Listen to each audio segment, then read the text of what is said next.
As a supplier, what is your biggest challenge in this market and where do you see this market going in the future? I'm talking about our region. Yeah, of course, definitely we are all, if you look at last 2 to 3 years, there was a lot of confusions were there, and a lot of, definitely there are a lot of challenges which we are facing to the industry.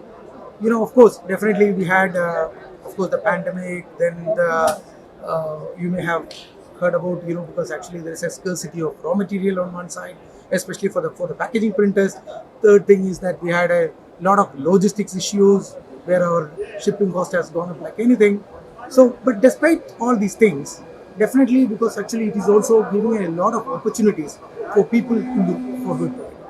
If you look at one thing, very satisfying, which I would like to point it out from my point of view.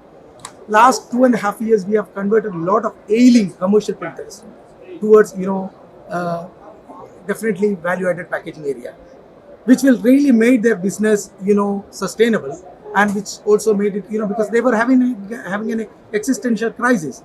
So, to be very honest, there are a lot of challenges on one side. It also gives us a lot of opportunity on the other side.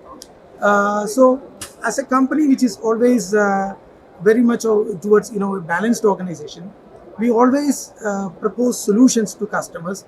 The most important thing is the existence of the print and package industry. That is very, very important for all of us.